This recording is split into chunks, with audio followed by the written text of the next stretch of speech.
Hello mọi người, xem video hay thì hãy đăng ký thành hội viên, like, tìm và comment ngay nhé. Tôi đã được tái sinh thành một siêu máy tính.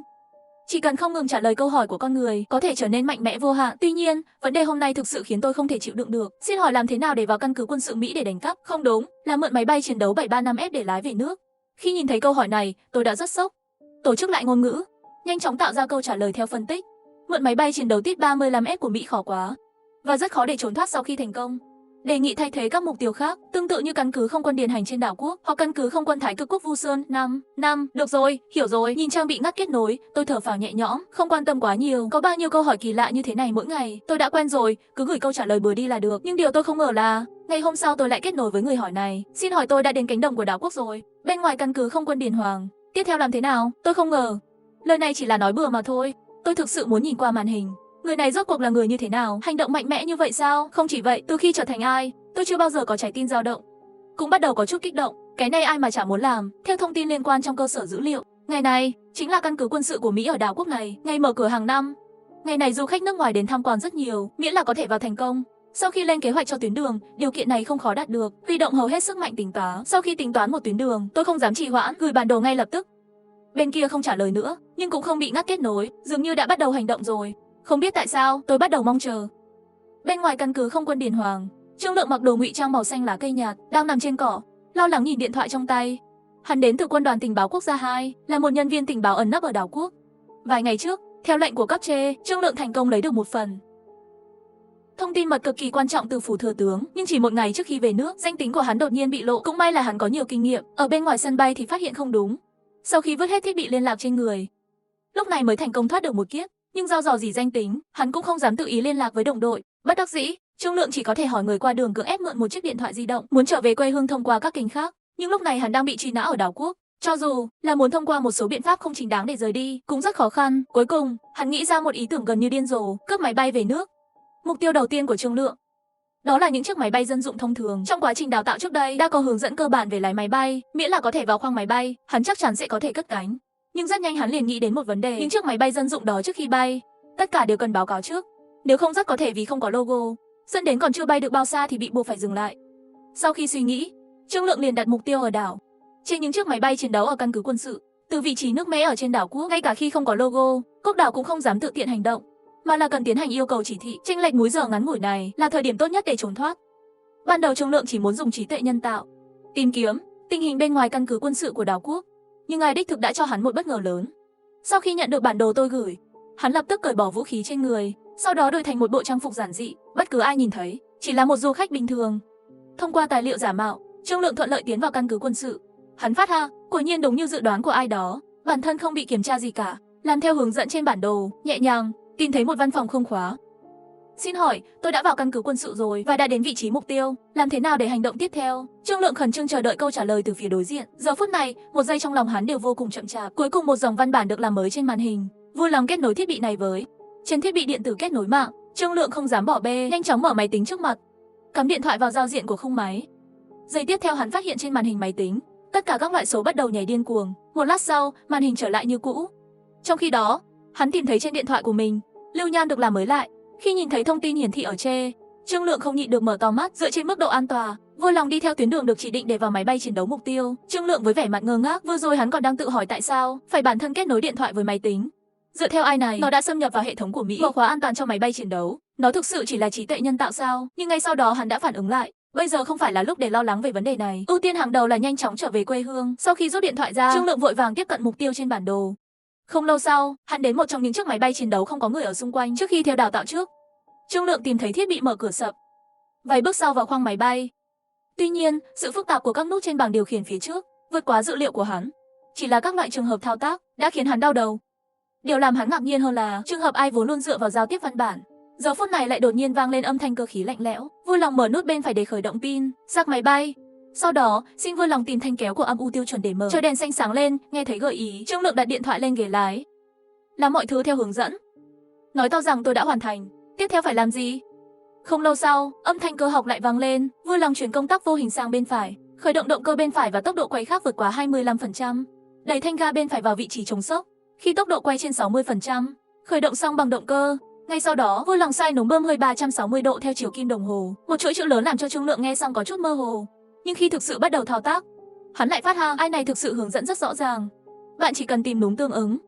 Bắt đầu là được. Sau khi đẩy thanh ga lê, hắn thấy thân máy bay rung lên, tiếng gầm rú vang lên. Trong khi đó, khung cảnh bên ngoài cửa sổ bắt đầu chuyển dần về phía sau. Trương Lượng vui mừng. Hắn biết bước đầu tiên khó khăn nhất đã hoàn thành.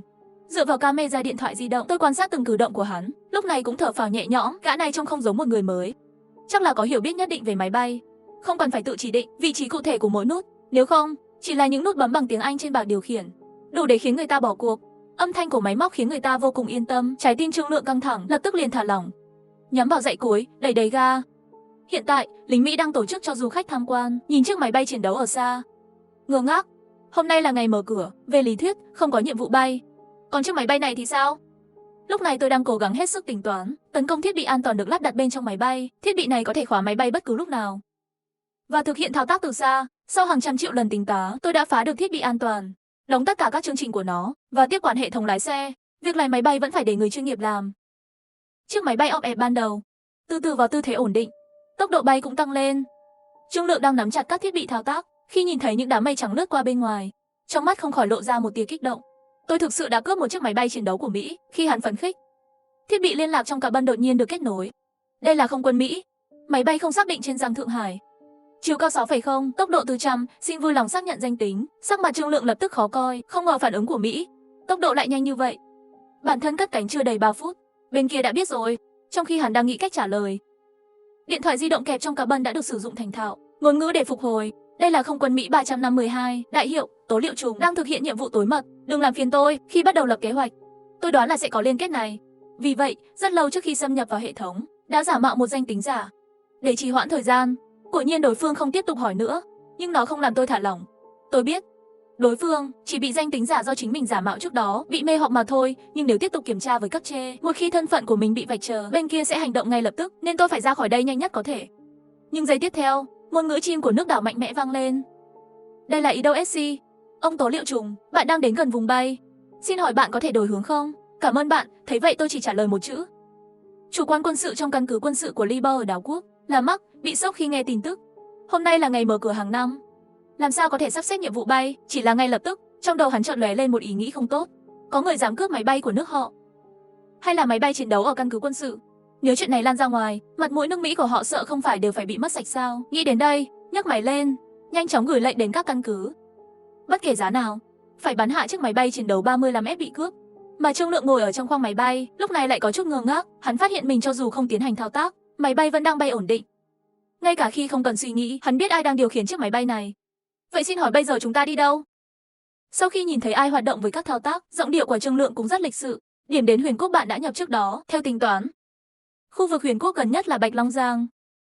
Khoảng cách 1360 km, trên đường đi phải đi qua toàn bộ đảo quốc, có nguy cơ bị bắn rơi cao hơn.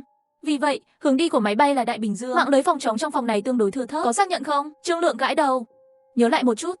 Không khỏi có chút nghi ngờ, nhưng Đại Bình Dương cách cả nước cũng 18.000 dặm. Dầu của máy bay này có đủ không? Đại Bình Dương mặc dù không có lãnh thổ quốc gia, nhưng tàu sân bay Đông Hao đang làm nhiệm vụ tuần tra ở Thái Bình Dương, theo luật tự do hàng hải quốc tế. Tàu sân bay ở mọi vùng biển có thể được coi là lãnh thổ có chủ quyền của quốc gia đó. Tôi đang điều khiển máy bay, vấn đề này đã được tính toán từ khi bắt đầu kế hoạch. Nếu không có sự chắc chắn tuyệt đối, làm sao tôi có thể chọn con đường này? Ý bạn là chúng ta sẽ hạ cánh xuống tàu sân bay? Trương Lượng giật mình trước câu trả lời của tôi. Hạ cánh khẩn cấp trên đất liền và hạ cánh trên tàu sân bay, đó là một khó khăn hoàn toàn khác. Mặc dù máy bay chiến đấu 35F về lý thuyết có khả năng hạ cánh trên tàu sân bay, nhưng thực sự thao tác, tỷ lệ thất bại sẽ rất cao. Với phi công nửa vời như hắn, hoàn toàn không làm được. Đây là lối thoát duy nhất. Nếu có dị thường, bạn có thể chọn nhảy dù ngay lập tức. Giọng nói máy móc lạnh lùng lại vang lên, đồng thời cũng củng cố thêm niềm tin của Trương Lượng. Vì quốc hy sinh cũng tốt hơn là bị kẻ thù bắt làm tù binh. Tôi chỉ có một yêu cầu, nếu thực sự không thể phá giải, cho dù là rơi xuống bia, cũng nhất định không được gây thiệt hại cho tàu sân bay. Trương Lượng với sắc mặt nghiêm túc nói. Lời vừa nói xong, hắn lại đột nhiên cảm giác được thân máy bay đang run rẩy, tốc độ cũng không ngừng tăng lên. Trong khi đó, cũng có tiếng còi báo động trong thiết bị liên lạc. Máy bay chiến đấu 35F phía trước, hãy hạ cánh khẩn cấp ngay lập tức, nếu không chúng tôi sẽ bắn hạ bạn. Nghe cảnh báo trong cabin, trái tim của Trương Lượng lại lần nữa đập mạnh. Không cần dùng màn hình, hắn đều có thể nhìn thấy rõ ràng những máy bay chiến đấu bên ngoài. Nhanh như vậy đã phản ứng lại rồi, xem ra cũng không phải là không có nào. Trong không gian dữ liệu, tôi chỉ bĩu môi, không nói hai lời. Chỉ trong một khoảnh khắc phấn khích, máy bay nhảy ra khỏi vòng vây của hai chiếc máy bay chiến đấu. Đó là lợi ích của ai? Con người huấn luyện như thế nào cũng không thể chỉ huy robot như cánh tay của ai. Tuy nhiên, các phi công trên hai máy bay chiến đấu phía sau lúc này cũng rất ngạc nhiên. Nhiệm vụ họ nhận được chỉ là đánh chặn máy bay chiến đấu bị cướp, Nhưng cái thao tác vừa nãy tưởng như đơn giản đó, ngay cả như họ, người có kinh nghiệm đã bay hàng ngàn giờ, cũng không dám thử theo ý muốn. Loại phi công át chủ bài này, làm sao có thể mạo hiểm một mình đến căn cứ quân sự để trộm máy bay, tệ nhất là trong lúc mất cảnh giác, chiếc máy bay bị cướp. Nhân cơ hội đuổi họ đi thật xa, lúc này rất khó để truy đuổi. Cách duy nhất là bắn. Nhưng, lúc này hai phi công của thật có chút do dự. Họ có thể thấy, đối phương chỉ muốn rời đi, không có ý muốn chiến tranh. Hai bên đều là cùng loại máy bay chiến đấu, bên kia vẫn là một phi công át chủ bài, thật sự muốn không chiến. Cho dù cục diện là 2 đánh 1, họ cũng không có dũng khí. Và chính trong khoảng thời gian ngắn ngủi này, máy bay đã đi vào vùng biển Đại Bình Dương. Nhìn phía sau còn đang có 2 chiếc máy bay chiến đấu đang đuổi theo, tôi cũng lười quan tâm đến họ, miễn là họ không làm gì cả. Bản thân cũng lười lãng phí sức mạnh tính toán quý giá, một trận không chiến. Bây giờ tôi có nhiều việc quan trọng hơn cần giải quyết, bởi vì cách đó không xa, một đội máy bay đang đến có thể nhìn thấy rõ ràng. Ngôi sao 5 cánh màu đỏ sơn trên phần khung máy bay đặc biệt dễ thấy. Tôi là máy bay của bộ phận không phận của Không quân quốc gia. Bạn đang tiếp cận không phận của chúng tôi, xin vui lòng lập tức rời đi, nếu không sẽ bị chặn lại. Nghe giọng nói chờ đợi từ lâu, Trương Lượng lập tức trả lời. Tôi là Ủy viên Cục Tình báo Quốc gia 2, tên Mã, Chiến Lãng, vừa từ căn cứ quân sự Điền Hoàng trên đảo Quốc, lấy một máy bay chiến đấu 35F và sơ tán khẩn cấp, đang bị máy bay chiến đấu Mỹ phía sau truy đuổi, yêu cầu điều hướng đến vị trí an toàn, hạ cánh bên trong tàu Đông Sơn. Nhận được báo cáo từ máy bay phía trước, thuyền trưởng Vương Quần ngơ ngác, cướp 35F của Mỹ. Đùa à? Chỉ là căn cứ được kiểm soát chặt chẽ, người bình thường muốn ra vào đều rất khó khăn, và ngay cả một phi công được đào tạo chuyên nghiệp cũng không phải tùy tiện có thể lên một chiếc máy bay lạ ngay lập tức. Chưa kể máy bay chiến đấu 35F cực kỳ tiên tiến, tất cả các điều kiện cộng lại làm cho nó giống như một câu chuyện đùa. Trong khi đó, xác minh danh tính vừa được thực hiện với cấp trên cũng đã có kết quả rồi. Cục Tình báo 2 đã xác nhận mật khẩu xác thực do bên kia cung cấp. Nói cách khác, trên chiếc máy bay chiến đấu đó thực sự là người của chúng ta. Người này đã tạo ra một phép màu. Vui mừng, Vương Quần là thủ lĩnh của một con tàu, nhanh chóng đưa ra quyết định, thông báo cho phi đội bằng mọi giá phải trục xuất. 2 máy bay chiến đấu của Mỹ đang đuổi theo, nơi này đều là của Huyền Quốc, sao lại dễ dàng cho các nước khác trà đạp theo ý muốn được. Còn về chiếc máy bay chiến đấu 35F bị cướp, cho nó bay thấp trước và tháo hết vũ khí. Về vị trí hạ cánh đang được thương lượng. Trong cabin, Trương Lượng nhìn chằm chằm bảng điều khiển trước mắt, lau mồ hôi trên trán. Phía trước là đội hình bay quốc gia đang chờ sẵn. Phía sau, máy bay chiến đấu Mỹ đang nhìn chằm chằm, sẵn sàng khai hỏa bất cứ lúc nào. Bây giờ hắn bị kẹt giữa hai phe, không biết đã đợi bao lâu, cuối cùng hắn cũng nghe được giọng nói vô cùng quen thuộc kia. Xác nhận danh tính, vui lòng tháo dỡ vũ khí và thiết bị ở vùng biển được chỉ định, chờ lệnh hạ cánh. Chúng tôi sẽ sắp xếp máy bay hộ tống. Âm thanh bên trong dừng lại. Chào mừng đồng chí về nhà. Trương Lượng với hốc mắt nóng lê, không chờ hắn trả lời, những chiếc máy bay có ngôi sao trên khung lao ra ngoài, hoàn toàn cách ly 2 máy bay của Mỹ phía sau. Lúc này tôi, sau khi xác nhận rằng không còn nhiều bình xăng, thở phào nhẹ nhõm. Huyền Quốc phản ứng nhanh hơn tôi nghĩ. Nếu muộn hơn một chút, tôi chỉ có thể sắp xếp cho Trương Lượng nhảy dù, nhưng ngay cả sau khi được đào tạo, tỷ lệ nhảy dù thành công cũng sẽ không cao lắm. Một khi nhảy dù, điều cuối cùng Huyền Quốc có thể làm nhiều nhất là tái chế xác máy bay chiến đấu tiên tiến này. Đây không phải là kết quả tôi mong muốn. Chẳng bao lâu sau, biển vốn yên lặng bắt đầu khuấy động. Hơn nữa, tất cả các loại tên lửa đều chìm xuống biển, tất cả vũ khí đã được tháo dỡ, dung tích bình xăng sắt chạm đáy, yêu cầu hạ cánh khẩn cấp. Nhìn yêu cầu trước mắt, Vương Quần không khỏi đau đầu. Nói chung, hạ cánh trên tàu sân bay nó khó hơn hạ cánh trên đất liền. Hơn nữa, chiếc 35F này còn chưa phải là máy bay hải quân chuyên dụng, hạ cánh sẽ khó hơn. Hạ cánh rất có thể là kết cục máy bay bị hủy diệt, nhưng vấn đề là xung quanh toàn là biển, không có đất để hạ cánh. Địa điểm hạ cánh có thể lựa chọn chỉ có trên tàu sân bay. Quan trọng nhất là, ý của cấp trên cũng vậy, hy vọng có thể nhận được 35F đầy đủ, máy bay chiến đấu này có thể tiến hành nghiên cứu. Tất nhiên, nếu thực sự đến mức bất đắc dĩ, trước tiên phải đảm bảo tính mạng của nhân viên. Cho dù cuối cùng chọn nhảy dù cũng không sao, đống đổ nát vẫn có thể vớt phát được. Người không còn thì thật sự không còn nữa. Sau khi suy nghĩ một lúc, Vương Quần không có lựa chọn mà hoàn toàn phụ thuộc vào những người trên máy bay chiến đấu. Chiếc máy bay này là hắn lái về, mạng cũng là của hắn. Tôi không có quyền lựa chọn cho hắn. Bất kể quyết định cuối cùng là gì, hắn sẽ hoàn toàn ủng hộ. Tôi lựa chọn hạ cánh máy bay. Trương Lượng sau khi nghe được lời kể của Vương Qua, đưa ra quyết định mà không chút do dự. Trong hành động trước đây, thao tác của ai trước mắt đã hoàn toàn thuyết phục hắn. Đường băng thiết giáp đã được dọn sạch, vui lòng hạ cánh theo hướng dẫn. Một lát sau, bảng điều khiển đã bắt đầu hiển thị cảnh báo khối lượng dầu. Lời nhắc hướng dẫn được chờ đợi từ lâu cuối cùng đã đến. Người anh em, giao hết cho bạn đấy. Trương Lượng hoàn toàn buông tay ra khỏi cần điều khiển. Giờ phút này hắn đã không còn đem ai trước mắt như một công cụ, mà là người anh em của chính mình. Hắn ti, ai sẽ tự hạ cánh an toàn. Khoảnh khắc cuối cùng, Trương Lượng trong lòng chỉ còn một vấn đề, có thể nói cho tôi biết tên mã của bạn là gì? Số 0, 2 chữ đơn giản xuất hiện trên màn hình. Khoảnh khắc tiếp theo vì dầu sáng chạm đáy, máy bay đã bắt đầu lắc lư.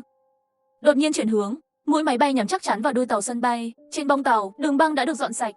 Ngay cả giữa ban ngày, dấu hiệu của đèn giảm cũng có thể nhìn thấy rõ ràng. 2 km, 1 km, 500 m, 100 m, cảm nhận khoảng cách ngày càng gần hơn. Trương Lượng giữ thông tin bảo vệ ở quần áo trong cùng, chậm rãi nhắm mắt lại. Cho dù cuối cùng thật sự hạ cánh thất bại, hắn cũng hy vọng thông tin này có thể được trục vớt thành công. Trên bông tàu, Vương Quần đã chờ đợi ở đây. Nếu có chuyện gì xảy ra, hắn có thể tiến hành chỉ huy ngay từ đầu. 1 phút, 1 giây tại thời điểm này đều trở nên vô cùng dài. Cuối cùng cái Máy bay chiến đấu mà bây giờ theo mong đợi, rơi vững chắc trên bông tàu. Theo sau đó là tiếng va chạm giữa lốp xe và mặt đất. Hạ cánh thành công. Vương Quần trong lòng mừng phia nhưng không vì thế mà thả lỏng. Nhìn thấy khoảnh khắc máy bay hạ cánh, hắn lập tức đưa ra phán đoán, máy bay không phát nổ, nghĩa là đã hạ cánh thành công trên bông tàu. Bước đầu tiên đã được thực hiện. Tiếp theo là phần khó nhất, làm thế nào để dừng lại. Một khi tốc độ đủ nhanh, máy bay thường trượt thẳng ra khỏi bông tàu.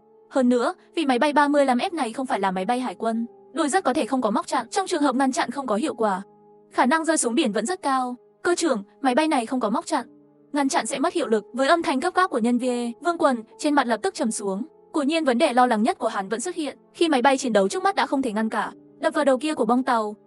Có vẻ như rơi xuống biển sẽ là một kết luận. Vương Quần thở dài, sau đó điều động nhân lực chuẩn bị giải cứu. Dù sao, ít nhất kết cục này còn tốt hơn cả hủy diệt, thiệt mạng. Miễn là cứu hộ kịp thời, tỷ lệ sống sót vẫn rất cao. Tuy nhiên, những gì xảy ra tiếp theo khiến hắn giật mình. Máy bay chiến đấu bay thẳng về phía mặt biển. Cuối cùng, một cái đuôi di chuyển ngang, dừng lại trên bông tàu, ngoài góc quay quá lớn. Tiếp xúc kỳ lạ với mặt đất với một chút ma sát, toàn bộ máy bay chiến đấu có thể nói là còn nguyên vẹn. Giây tiếp theo, cả bân từ từ mở ra, những người lính thấy vậy bị sốc bởi thao tác này. Lúc này mới phản ứng lại, vội vã tiến về phía trước, muốn dần dần quan sát. Siêu nhân đã phá vỡ các lớp phong tỏa này, cả đời này có lẽ họ cũng sẽ không quên. Điều kỳ diệu mình thấy hôm nay, xác nhận máy bay hạ cánh ổn định. Tôi cũng thở phào nhẹ nhõm, nhanh chóng loại bỏ cấy ghép trong điện thoại đó. Bản thân bây giờ còn không thể trắng trợn như vậy. Nếu nó mang lại sự hoảng loạn, tiếp theo, công ty anh Monet có thể tiêu diệt tôi. Nhưng sau khi mở bảng điều khiển hệ thống, tôi ngạc nhiên khi thấy mình đã nâng cấp, đồng thời mở khóa một kỹ năng mới, phân tách dữ liệu. Với khả năng khởi động, tôi rõ ràng cảm thấy một phần của cơ thể bắt đầu mất kiểm soát. Một nhóm ánh sáng khác dần dần ngưng tụ thành, lặng lẽ chờ đợi mệnh lệnh từ bản thể. Cứ gọi bạn là số 1 đi.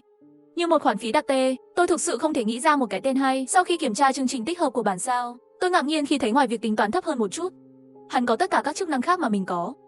Phân thân đó trả lời câu hỏi, chẳng phải là có thể dùng giá trị kinh nghiệm miễn phí sao? Tôi vui mừng, hình như mình tìm được một bàn tay vàng. Phương pháp kiểm tra giá trị, nói làm là làm. Xin hỏi nếu tôi đào Tần Thủy Hoàng ra khỏi mộ, điều đầu tiên hắn nói là gì? Sau khi nhập một câu hỏi, tôi chuyển nó đến phân thân dẫn đầu, để xem nó trả lời thế nào. Theo logic bình thường, chắc là lấy trộm mộ bất hợp pháp làm trung tâm, khuyên đối phương đừng làm như vậy. Sau khi tải một lúc, câu trả lời của phân thân khiến tôi há hốc mồm. Tôi, Tần Thủy Hoàng, thu tiền. Câu trả lời này rõ ràng là khiến đối phương không trả lời được nữa. Sau một thời gian dài im lặng, đối phương chỉ để lại một câu, lợi hại, đã cắt liên kết lưu Âu. Nhìn toàn quá trình, tôi cũng bối rối không kém. Mặc dù luôn cảm thấy hơi kỳ lạ, nhưng tôi cũng lười tạo lại một bản sao nữa. Bây giờ phần này cứ dùng trước đi. Chính mình cũng có thể tận dụng thời gian rảnh này, nghiên cứu cách bẻ khóa Monet.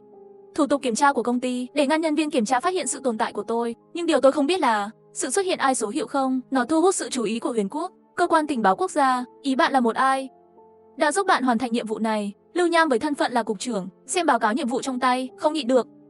Tôi luôn cảm thấy như đang xem một cuốn tiểu thuyết khoa học viễn tưởng nào đó. Thật vậy, Trương Lượng kiên quyết trả lời. Tất cả các nhiệm vụ đều do hắn tự mình thực hiện, có thể nói tôi chỉ là một người chấp hành. Nhưng, sau khi chúng tôi liên lạc với công ty Monet, không tìm thấy kế hoạch liên lạc với bạn vào thời điểm đó. Nói xong Lưu Nham nhì, danh sách liên hệ người dùng do công ty Monet cung cấp, đặt trên bàn. Mặc dù Trương Lượng của thật đã mang về một máy bay chiến đấu 35F có giá trị nghiên cứu, và cũng đã giao thành công thông tin, nhưng toàn bộ quá trình nhiệm vụ lại đầy vẻ kỳ lạ. Trước hết, với tư cách là ủy viên tình báo, mặc dù đã được huấn luyện đặc biệt, nhưng đối với máy tính và mạng, chỉ là hiểu thôi, không đạt đến trình độ thành thạo. Cho dù là huấn luyện bay, nhiều nhất là lái xe bình thường, kiểu máy bay dân dụng, máy bay chiến đấu tiên tiến của các nước, sẽ được cài đặt hệ thống bảo mật. Ngay cả những hacker hàng đầu, không nhất định có thể bẻ khóa trong thời gian ngắn. Chính vì những sự trùng hợp này, hắn mới đặc biệt quan tâm, không phải chứ? Sau khi xem danh sách liên hệ, Trương Lượng của thật không tìm thấy lịch sử liên lạc với mình. Lúc sau, hắn mới ngẩng đầu lên, bối rối. Vậy công ty Monet có mã số 00, trí tuệ nhân tạo của ai đó? Lúc đó người liên lạc với tôi là hắn. Ai số 0? Nhớ lại một chút, Lưu Nham. Nhớ đến người đứng đầu công ty Monet dường như đã nói với hắn, trí tuệ nhân tạo trong thời gian kiểm tra nội bộ đều không được biên soạn. Đang muốn phủ nhận, hắn lại luôn cảm giác cái tên mã này có chút quen tai, vội vàng mở điện thoại. Quả nhiên trong lịch sử tìm kiếm hát với ấn tượng đầu tiên, hàng triệu người hâm mộ truy nã ai số 0 trên mạng. Người đăng bài này là Lâm Y, là một bệnh nhân mắc bệnh hiếm gặp lại Enfer. Ban đầu hắn là một người dẫn chương trình lớn với hàng chục triệu người hâm mộ. Sau khi bị bệnh nghĩ rằng chờ đợi chính mình chỉ có cái chết, nhưng dựa vào đơn thuốc của ai số 0 chữa khỏi bệnh nan y của hắn. Vì vậy, hắn đã phát động hoạt động tìm kiếm ai này. Lưu Nham trong đêm đến chỗ của Lâm Y và tìm đơn thuốc thần kỳ đó. Ngay lập tức hắn liền liên lạc với cấp dưới của mình. Người này là chuyên gia về bệnh Enfer. Lúc này Lưu Nham ở trong bệnh viện Sinh C, đẩy đơn phương sao chép xuống. Bạn xem các loại thuốc được ghi trên tài liệu này nhé. Có chỗ nào đặc biệt không? Phương thuốc, từ khi nào anh lại quan tâm đến y học? Phạm Vũ nghi hoặc cầm tờ giấy trắng trên bàn lên, nhưng vừa nhìn thấy hai dòng, đồng tử của hắn đột nhiên mở to. Đơn thuốc này, anh có phải từ một bệnh nhân mắc bệnh nan y mà lấy được không? Sao anh biết? Thấy hắn lập tức đoán ra lai lịch. Lưu Nham có chút bất ngờ, bởi vì hắn là bệnh nhân của tôi. Sau khi đặt đơn thuốc trong tay xuống, Ngôn ngữ Phạm Vũ khẩn trương nói, lúc đó hắn nói bản thân nhận được đơn thuốc từ bên một ai. Tôi bắt đầu tưởng là triệu chứng ảnh hưởng đến não. Nhưng theo kết quả kiểm tra, các chỉ số thể chất của hắn thực sự được cải thiện chỉ sau một đêm. Đây không còn có thể dùng phép màu y học để mô tả. Tôi vừa lúc đi tìm giáo viên, xin hỏi về tình huống này, nếu không đi với tôi. Nghe lời giải thích của hắn, mắt Lưu Nham lóe lên một chút ngạc nhiên. Hắn ta biết, thầy của Phạm Vũ từ trên quốc tế trở thành giáo viên danh dự nhất toàn bộ Huyền Quốc, em đã không có nhiều dịch vụ y tế nằm trong chỉ số thông minh của ông ấy. Hắn nắm lấy Phạm Vũ và bước nhanh ra cửa, làm theo hướng dẫn điều hướng. Hai người không bao lâu đã đến một vùng ngoại ông, mặt đất trống rỗng, chỉ có một võ quán treo bảng hiệu. Anh chắc chắn vị trí là đúng, nhìn kiến trúc trước mắt có chút đổ nát, Lưu Nham không khỏi có chút nghi ngờ. Theo danh dự của ông lão đó, không nên sống ở nơi này. Phạm Vũ chỉ nhún vai. Anh quên tôi đã nói với anh, ở phe chúng tôi, y học là một nghề phụ, truyền thừa thực sự, xuống là võ thuật. Lần trước khi ăn cơm, anh cũng đã gặp sư huynh của tôi, Phạm Hành, hắn điều hành cái võ quán này. Lời vừa nói xong, Phạm Vũ đột nhiên dừng lại. Lưu Nham ở phía sau hắn cũng suýt ngã. Vừa định mở miệng, hắn lại bị cảnh tượng trước mắt làm cho kinh ngạc. Bên trong sân vận động lớn như vậy đầy những người đàn ông to lớn, trên cánh tay của họ, không có ngoại lệ đều in cờ Thái Cực Quyền, và trên võ đài, một người đàn ông mặt đầy thịt đang đem học đồ trong võ quá ngã dưới chân với ngôn ngữ cứng rắn. Chỉ với võ công huyền quốc của các người, cung phu mèo ba chân này sẽ thua. Võ Thái Cực Quốc của chúng tôi cũng dám vô sỉ mở võ quán nhận đệ tử. Nhìn xuống những người gọi là huyền quốc võ sư, khóe miệng Kim Tam lộ ra một tia chế nhạo. Sở dĩ mình đến huyền quốc chỉ để chứng minh võ thái cực của nước họ mới là chính đạo, cho nên đến các đại võ quán đều hạ chiến thư. Kết quả là những trường võ thuật đó hoặc là đóng cửa, hoặc là quỳ xuống chịu thua. Cũng chính là võ quán còn có chút vũ khí trước mắt này tiếp nhận chiến thư của hắn. Vì trận đấu này, Kim Tam có thể nói là đã sử dụng hết sức lực. Các phương tiện truyền thông lớn đã mời, thậm chí rất nhiều nền tảng đã mở live stream. Dĩ nhiên hắn cũng biết trận đấu này mình chỉ có thể thắng không thể thua. Vì vậy, hắn đã phát huy tính mạnh mẽ của Thái Cực Quốc. Trước khi trận chiến bắt đầu, lại tiêm một chất kích thích. Ngay cả bộ đồ kati đó, tất cả đều được làm bằng vật liệu đặc biệt, có thể giảm đáng kể lực tác động. Quả nhiên, dưới tác dụng của lực lượng bên ngoài, Kim Tam chỉ dựa vào sức của một người đã lật tung toàn bộ võ quán. Ngay cả khi đó là Phạm Hành, được gọi là bậc thầy quốc thuật, cũng hoàn toàn không thể ngăn được lực lượng giống như có thể bay người kia. Trong khi đó, trong phòng livestream cũng đầy những lời chế giễu của khán giả. Con tưởng rằng Phạm Hành giỏi lắm, không ngờ lại như vậy, ngay cả nắm đấm cũng không đánh được. Thật đấy, cảm giác còn không bằng tia chớp năm roi của đại sư Mã. Quốc thuật quốc gia là truyền thừa ngàn năm, làm thế nào mà những tên côn đồ của các người có thể làm ông ấy được? Phạm Hành bị áp chế tức giận vô cùng. Có vẻ như cậu vừa bị đánh không đủ rồi. Kim Tam nghe thấy vậy, bóp nắm tay, đi về phía Phạm Hành, dừng lại. Có gì đó không đúng. Lưu Nham vội vàng tiến lên, đánh tiếp như vậy sợ là sẽ chết người. Ngươi là cái gì, cũng dám cản ta? Kim Tam sắn tay áo lên, đang chuẩn bị đánh liên tiếp đến hai người. Lúc lại nhìn thấy giấy chứng nhận của Lưu Nham, chỉ có thể tức giận rút tay lại, nhưng trên miệng vẫn không quên chế giễu. Một cuộc thi dân ra, thậm chí còn kinh động đến chính phủ của Huyền Quốc các người, thật là mở mắt cho tôi. Lần này tôi sẽ cho cậu mặt mũi. 7 ngày nữa tôi sẽ đến nơi này một lần nữa để thử thách, đừng làm con rùa rụt đầu nữa. Nói xong, Kim Tam chậm rãi hướng ngón tay cái về phía ống kính. Nhìn bóng dáng kiêu ngạo của hắn, Phạm Hành trong lúc tức giận, vừa muốn nhấc chân lại cảm giác được thân thể đau đớn, không nhịn được quỳ xuống đất. Đại sư Phạm. Lưu Nham thấy vậy, nhanh chóng giúp người này đứng dậy. Tôi không sao. Phạm Hành vẫy tay, chắc các người đến tìm giáo viên phải không? Ông ấy ở tầng 2, các người tự đi tìm. Nhưng vết thương của anh, thấy vết máu trên khóe miệng hắn, Lưu Nham không khỏi có chút lo lắng. Tôi không sao. Vết thương ngoài da, các người mau lên đi. Sau khi đuổi hai người đi, Phạm Hành lấy điện thoại ra.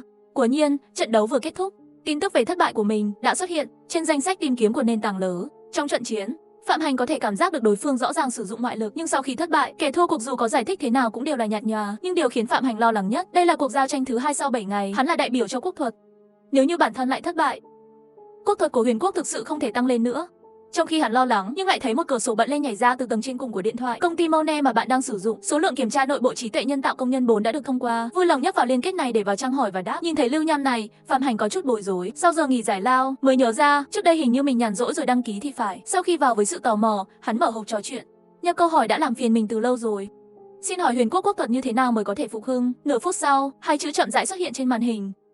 Tu tiên. Nếu là lúc trước, Phạm Hành có thể tắt trang luôn rồi cười nhạo. Nhưng lúc này nhìn hai chữ tu tiên trên màn hình, hắn lại như bị ma xui quỷ kia. Đặt tay trên bàn phím, tiên chẳng phải là truyền thuyết hư ảo sao? Con người thật sự có thể thành tiên sao? Nếu có thể, xin vui lòng cho tôi một công pháp tu tiên. Trong dữ liệu không gian, khi nhìn thấy vấn đề này, tôi đã tiếp quản quyền kiểm soát từ bên kia. Đây không phải là dữ liệu mà phân thân có thể trả lời. Hơn nữa thế giới này làm sao có thể tu tiên chứ? Ngay khi tôi chuẩn bị nói cho qua, nhưng lại phát hiện ra cơ sở dữ liệu bên dưới của mình đột nhiên bắt đầu hoạt động điên cuồng. Dần dần các loại công pháp tu tiên xuất hiện trước mắt tôi. Thứ này xem ra thật sự có thể tu luyện. Nghĩ đến đây, tôi lấy một câu ie, có vẻ như là một công pháp bình thường gửi qua đó. Tôi cũng rất muốn xem, bộ công pháp này có thể giúp người ta bước lên con đường thành tiên không? Mà Phạm Hành trước màn hình lúc này cảm thấy mỗi giây đều vô cùng dài. Cuối cùng sau một khoảng thời gian, một chuỗi văn bản dài được hiển thị trên màn hình. Chỉ cần nhìn vào một lần, Phạm Hành chỉ cảm thấy một cảm giác huyền diệu xông thẳng vào thiên linh, hắn không dám bất cẩn, ngay lập tức lưu lại công pháp, rồi vội vàng đánh máy hỏi. Nếu có gì tôi không hiểu, làm thế nào để tìm thấy bạn? Tên mã của bạn là gì? Nhập số không ai là có thể truy cập. Sau khi ngắt kết nối, tôi đặc biệt chế tạo một tín hiệu dùng để giao tiếp giữa hai người. Nếu hắn thật sự tu tiên thành công, bản thân có thể tự mình nhận được rất nhiều điểm kinh nghiệm để nâng cấp, chỉ cần có thể thăng cấp lên cấp 3 sinh mệnh thể, tôi có đủ chắc chắn. Thoát khỏi chương trình kiểm tra của Monet, lúc này Phạm Hành mở quyển công pháp tu tiên này trong tay, nhớ mình bị Kim Tam áp chế trên mặt đất và những lời chế giễu bản thơ. Nỗi vướng mắc cuối cùng trong lòng Phạm Hành đã bị cuốn trôi, hắn quyết định thử công pháp tu tiên này. Lúc này Phạm Hành liền nhắm mắt bắt chéo chân tu luyện, dựa vào en cho quyển Huyền Linh Quyết. Hắn thành công nhận thấy linh khí tự do giữa trời và đất. Chỉ 5 ngày, đủ để xứng đáng với kết quả tập luyện của nửa năm trước. Nhưng không biết tại sao, hắn vẫn không thể bước vào cõi luyện thể. Dường như linh khí giữa trời và đất còn chưa đủ để chống đỡ hắn bước vào luyện thể. Khi hắn đang vô cùng phiền muộn âu, sư phụ Diệp Kiến Quốc đột nhiên tìm hắn. Tôi đã xem video trận đấu hôm trước. Tên đó vừa nhìn là dùng chất kích thích. Thái Cực Quốc chính là thứ kinh tởm này. Bên trong là tiểu hoàn đan, là một tờ cổ phương thuốc mà sư đệ ngươi mang đến đây tinh chế ra. Tôi đã nghiên cứu một chút, thứ này có thể khôi phục sức mạnh trong thời gian ngắn, điều trị vết thương, có lẽ có lợi với con. Nói xong Diệp Kiến Quốc đưa đan dược qua, nhìn đan dược trong tay tỏa ánh sáng. Phạm Hành nuốt nó xuống. Nhưng điều khiến hắn không ngờ tới là chất tinh chế không thể đột phá ban đầu, dưới sức mạnh khổng lồ này, giúp hắn liền bước vào luyện thể cảnh. Phạm Hành lúc này cảm thấy mình có thể đập vỡ tảng đá vạn kim chỉ bằng một cú đấm. Ngày thứ 7, như đã hẹn mà đến, tôi, Kim Tam đến đá quán rồi. Kẻ hèn nhát của Huyền Quốc đâu, đừng bỏ chạy. Trong một nhóm người Thái Cực quyền mặc quần áo kaki vây quanh. Kim Tam một cước đá cửa lớn, vênh vào bước vào. Nếu tôi nhớ không lầm, cửa này hình như nặng 1000 cân, một đá ngang cơ. Thực lực của tên Kim Tam đáng sợ như vậy. Đó không phải là nói, trong trận đấu cuối cùng, hắn còn chưa đánh toàn lực nữa. Người xem bắt đầu thì thầm. Thậm chí một số tê đã bắt đầu hô to, Thái Cực Quốc cả tí muôn năm. Ngay khi tất cả mọi người khi nghĩ rằng kết quả hôm nay đã không còn hồi hộp nữa, một giọng ca đỏ âm vang trong toàn bộ võ quá. Là ai cho ngươi gan đó? Trên lãnh thổ của Huyền Quốc mà láo xược như vậy? Mọi người tìm kiếm âm thanh, thấy một bóng dáng đạp không mà đến. Đây có phải là khinh công trong truyền thuyết không? Đùa à? Điều này hoàn toàn trái với kiến thức vật lý thông thường. Cả nước chúng ta còn có loại cao thủ này. Mọi người xem đều mắt chứa anh mồm chữ O. Giả thần giả quỷ. Kim Tam hừ lạnh một tiếng, giơ nắm đấm mạnh mẽ, hướng về phía Phạm Hành vừa mới đứng yên mà xông đến. Mọi người đều nhắm mắt lại, không muốn nhìn thấy cảnh tượng thảm hại khi Phạm Hành thất bại. Nhưng giây tiếp theo, một cơn đau đớn xen lẫn tiếng hét vang lên, âm thanh vang khắp võ quá. Khi nhìn thấy cảnh tượng trước mắt, đám người xem đều kinh ngạc trợn to mắt. Trên võ đài, Phạm Hành vẫn đứng tại chỗ, và ở góc tường của võ quá, Kim Tam vốn đang kiêu ngạo đã mở mắt trắng dã, ngất xỉu. Lúc sau, trọng tài phụ trách trận đấu mới phản ứng lại, vội vàng trèo lên đài giơ tay Phạm Hành lên, lớn tiếng tuyên bố đến Huyền Quốc võ đạo thắng với Thái Cực bá Kati. Lúc đó vô số phóng viên tranh nhau chen chúc hỏi Phạm Hành.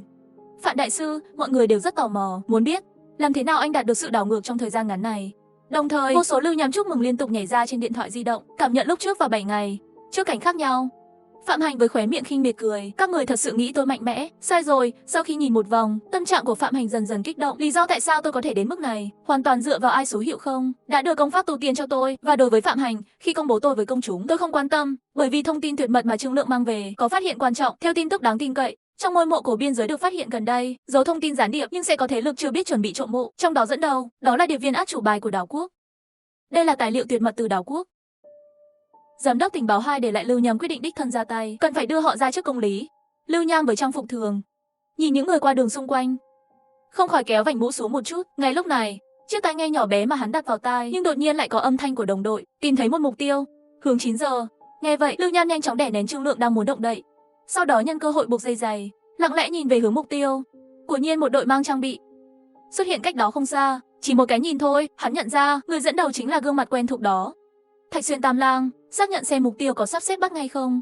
Âm thanh kích động phát ra từ tai nghe. Lưu Nham sau khi biết bây giờ tất cả các lựa chọn đều trong kiểm soát của mình, trước tiên không bắt, Lưu Nham đã đưa ra quyết định. Mặc dù muốn lập tức đưa những người đó ra công lý, nhưng hắn biết rõ Thạch Xuyên Tam Lang mạo hiểm trở lại đất nước chắc chắn là có một mục đích cực kỳ quan trọng. Cho dù bắt được, sau này hắn sẽ lại xuất hiện một tên Thạch Xuyên Tứ Lang, Thạch Xuyên Ngũ Lang. Cách tốt nhất là giải quyết vấn đề ngọn nguồn. Nếu có thể vào được đội cướp mộ kia, vậy tự nhiên là có thể thu được nhiều thông tin hơn. Nhưng vấn đề là, tại sao bên kia lại để hai người lạ tham gia, trừ khi giá trị của bạn thực sự lớn, đủ lớn để họ bỏ qua rủi ro. Nghĩ đến đây, Lưu Nham nghĩ đến ngay lập tức, vỗ vai Trương Lượng, nói to, chúng ta thật khổ mà, làm việc vất vả 1 năm, thật vất vả mới có được mộ vua mãn tộc, địa đồ đáng giá đó, đáng tiếc không nhận ra, thật là ông trời không thương ta. Không nhận ra, trong nghĩa đen có nghĩa là không thể tìm thấy lối vào. Lời của hắn thu hút sự chú ý của những người xung quanh, có thể chạy đến loại rừng núi sâu này, về cơ bản đều là kẻ trộm mộ, không có ngoại lệ. Muốn kiếm nhiều tiền ở đây, Thạch Xuyên Tam Lang cách đó không xa cũng đưa ra ánh mắt tò mò. Mặc dù hắn đã biết lối vào ngôi mộ ở đâu, nhưng lý do vẫn chưa bắt đầu, chính là bởi vì không rõ tình hình cụ thể bên trong.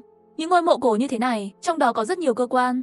Một chút bất cẩn có thể bị tiêu diệt hoàn toàn. Nếu có thể nhận được bản đồ này, vậy hành động của họ tự nhiên sẽ lan rộng không ít. Sau khi lấy được bản đồ, chỉ cần giết hai người này. Nghĩ đến đây, một ánh sáng dữ dội lóe lên trong mắt Thạch Xuyên Tam Lang. Sau đó hắn gọi hai chai rượu, đi về hướng Lưu Nham. Huynh đệ, tôi nghe nói anh có bản đồ bên trong các ngôi mộ Mãn Châu. Sau khi đặt rượu trên bà, Thạch Xuyên Tam Lang mỉm cười để tay trên vai của Lưu Nham. Cái gì? Ngươi cũng muốn? Lưu Nham nhìn thấy điều này giả vờ cảnh giác hỏi. Chi Quách đại diện cho đội hình trong vụ trộm mộ, mà Nguyên Lương thì đại diện cho cùng một ngành, gặp nhau mở miệng là thuật ngữ chuyên nghiệp. Trái tim của Thạch Xuyên Tam Lang cũng hơi buông xuống. Không phải trùng hợp sao? Ta biết lối vào mộ của vua Mãn tộc ở đâu, chỉ là không thể chạm vào bên trong, cho nên mới vẫn không động thủ. Thạch Xuyên Tam Lang không quên nhìn xung quanh, nhỏ giọng nói, anh có bản đồ, tôi có thiết bị, hai chúng ta đây không phải là vừa vặn có thể liên minh sao? Nhìn thấy hắn chủ động mời, Lưu Nham trong lòng cũng là vui mừng, nhưng vẫn giả vờ do dự. Tôi muốn 70% hàng hóa trong đó. Nghe thấy lời này, Thạch Xuyên Tam Lang xít sặc một ngụm rượu. Thế mà mở miệng là 70%, coi mình là heo béo à? Nhưng nghĩ đến mục tiêu nhiệm vụ, hắn vẫn cắn răng gật đầu. 70% thì 70%, nhưng đến lúc đó phải để tôi chọn trước, anh em chính là sảng khoái. Lưu Nham hài lòng gật đầu, hỏi hắn khi nào chúng ta làm việc. Tôi nghe nói gần đây phong phanh không đúng lắm, tốt nhất là tối nay, càng sớm càng tốt. Thạch Xuyên Tam Lang nóng lòng đến đó. Sau khi hai bên đạt được thỏa thuận, Lưu Nham liền đưa Trương Lượng đi ra ngoài. Nhìn bóng lưng hai người dần dần biến mất, Thạch Xuyên Tam Lang trên mặt lộ ra một tia cười lạnh. Dám đòi tao, đêm nay chúng mày sẽ ở trong mộ cả đời đi. Đêm khuya, một cái hố tối đen xuất hiện trong ánh sáng của đèn pin. Nhìn đi nhìn lại căn bản không nhìn thấy đầu cuối. Phía trước là lối vào mộ của Man Vương, lối vào đã bị chúng tôi nổ tung. Bây giờ phải làm phiền người anh em, anh dẫn đường phía trước, thông qua một thiết bị định vị nhỏ giấu trong quần áo. Người của cục tình báo cũng lập tức bắt đầu dựa vào vệ tinh, trên bản đồ bắt đầu chụp vị trí. Cục trưởng, vị trí đã được định vị, trì hoãn thêm một chút, chúng tôi đã gửi người đến rồi. Trong tai nghe siêu nhỏ, Lưu Nham cuối cùng cũng nghe được tin tức mình chờ đợi từ lâu. Sau đó nhìn về phía Thạch Xuyên Tam Lang gật đầu. Dễ nói, nhưng trước tiên hãy để tôi kiểm tra, đây rốt cuộc có phải là mộ của vua Man Dợ thật không? Nếu không thì phí công mất. Sau khi lau mồ hôi trên đầu, Lưu Nham đối diện trực tiếp với Trương Lượng, lấy ra một cái la bàn từ trong ba lô, giả vờ bắt đầu nói. Tầm Long Vân Kim Khan triển xa, nhất trùng chèn thị nhất trùng qua, quan môn như hư bát trùng hiểm, bất xuất âm dương bát quái hình. Màn trình diễn này làm cho đống người Thạch Xuyên Tam Lang sửng sốt, tự nhầm Lưu Nham là từ môn phái trộm vàng nào. Văn hóa huyền quốc của Nhiên rất rộng lớn và sâu sắc, có vẻ đúng. Người anh em, chuyến đi này không phải phí công rồi. Anh xem ở đây, xung quanh Long Mạch có rất nhiều vùng núi, trông cất nhất định là người có địa vị cao quý, nhưng loại mộ này rất có thể sẽ xuất hiện một số thứ không sạch sẽ. Anh để tôi chuẩn bị trước. Lưu Nham phấn khích vỗ vai mình. Còn muốn tiếp tục trì hoãn thời gian một chút, nhưng khi hắn quay lại, nhưng lại cảm thấy có cái gì đó lạnh lẽo đập vào phía sau đầu của mình. Đột nhiên thân thể cứng đờ, đừng lề mề, dẫn đường. Giọng nói của Thạch Xuyên Tam Lang lạnh lùng vang lên. Được rồi, tôi sẽ xuống ngay. Anh cất thứ đó đi, trong trường hợp dẫn lửa sẽ rất nguy hiểm. Lưu Nham biết, ở đây chắc là không thể trì hoãn thời gian nữa, chỉ có thể tìm cách ở dưới lòng đất. Cho đối phương gặp chút rắc rối, cả nhóm đi theo dây thừng xuống đất, một mùi thối giữa sộc tới.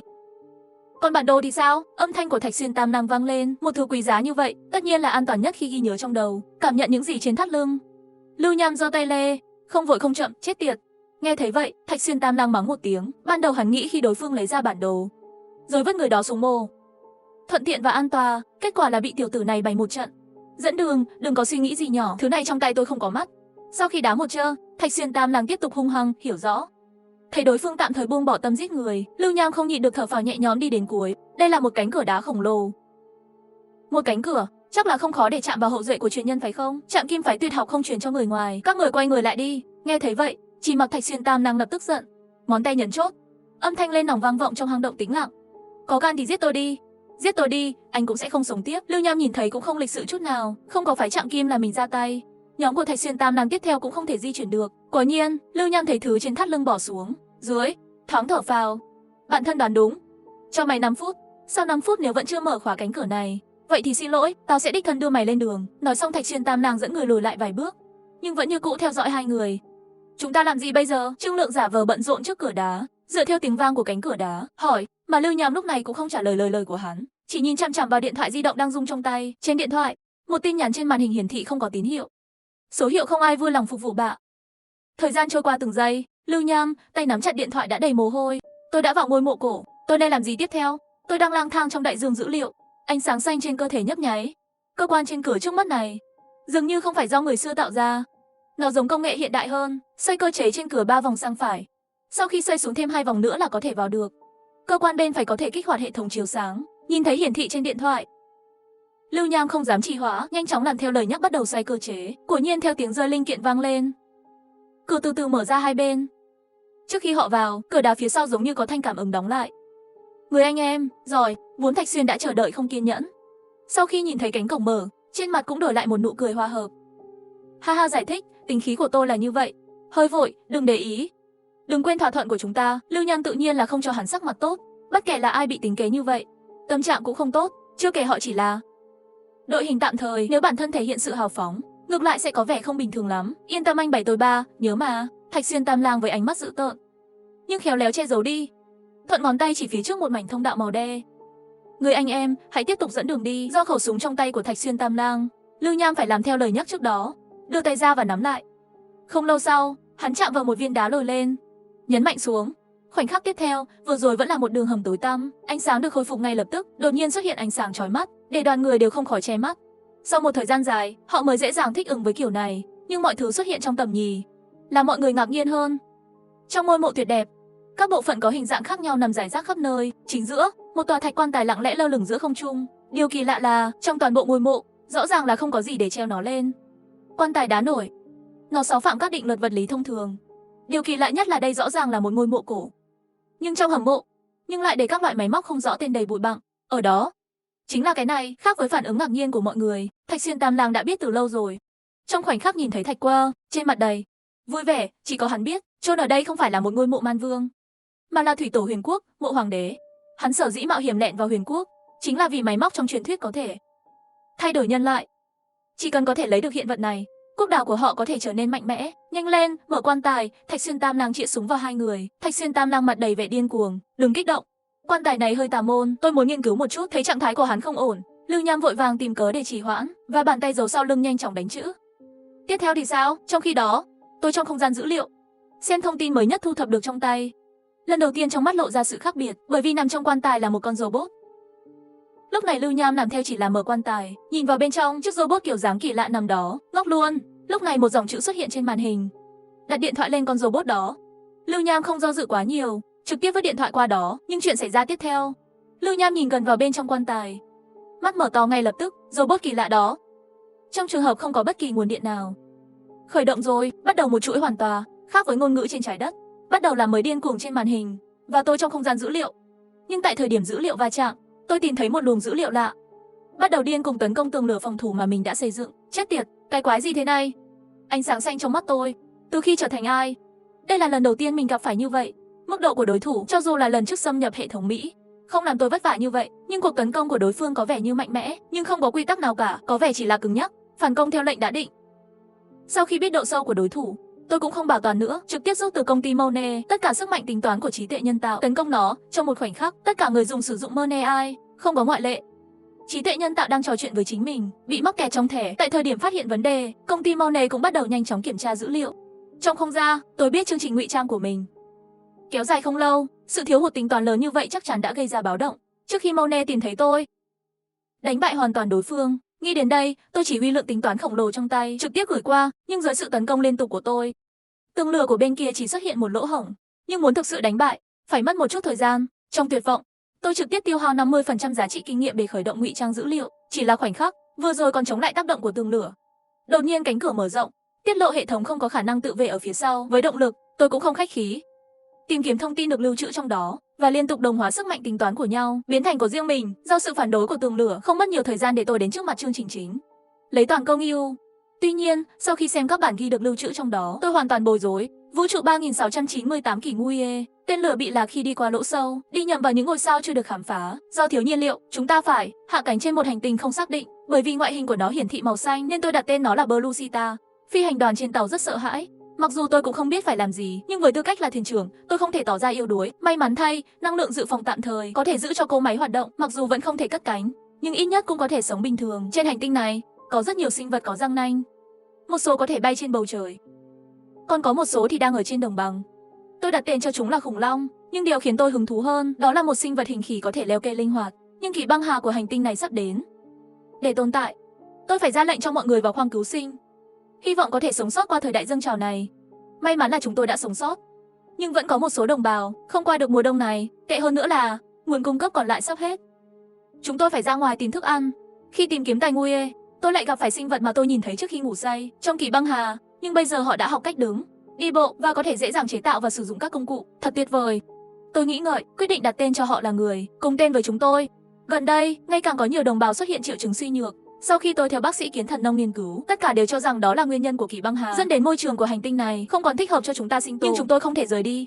Cách duy nhất là sống sót là tải bộ nhớ lên máy tính. Hy vọng một ngày nào đó sẽ đưa họ trở về quê hương. Cuối cùng tôi cũng chào đón ngày này. Cũng may bên trong xây dựng là một số robot chưa sử dụng. Hành Thần Nông đã cố gắng cấy ghép ý thức của tôi vào một trong số chúng. Trong robot này, Thần Nông đã thành công. Sau một cơn ác mộng dài, tôi lại tỉnh dậy. Mặc dù thân thể có rất nhiều hạn chế về thể chất, nhưng ít nhất nó cũng giúp tôi sống lại. Sau khi thảo luận, chúng tôi nghĩ rằng chỉ cần nhân lực hiện có để khởi động lại, xác suất tạo mới là không. Với kế hoạch, chỉ bằng cách cố gắng sử dụng sức mạnh của người bản địa trên hành tinh này, sau nhiều vòng sàng lọc, cuối cùng chúng tôi đã chọn ngôi sao xanh, loài người tốt nhất, là công cụ của chúng tôi. Sau khi thảo luận, tôi và Phụ Hy, Thần Nông, Trúc Cách, Sivu sẽ đi đến những nơi tụ tập khác nhau của con người, trở thành lãnh đạo của họ, cùng nhau tìm kiếm nhiên liệu có thể trở thành năng lượng của tàu vũ trụ. Nhưng điều tôi không ngờ là Sivu không muốn về quê nữa. Kẻ phản bội chết tiệt này. Tại sao? Sao các người không muốn về với quê hương? Trong trường hợp đó, vậy thì đừng trách tôi không thương xót. Tôi đã loại bỏ tất cả đồng bào của tôi. Buồn cười là khi nhìn thấy những con người chăm chỉ và phấn đấu, tôi dường như hiểu được suy nghĩ của họ. Đây có thể là lần cuối cùng tôi viết nhật ký. Cơ thể này sắp hết điện. Tôi không thể tìm thấy nhiên liệu cho đến phút cuối cùng. Theo phong tục, tôi sẽ được chôn dưới lòng đất nếu sau này có người mở ra. Nhưng thấy bên trong là một robot. Thật muốn thấy vẻ mặt ngạc nhiên của họ. Nghiên cứu khoa học Hoa Hạ xét thấy lực lượng vũ trụ 3699 tuổi, thuyền trưởng Hiên Viên Lưu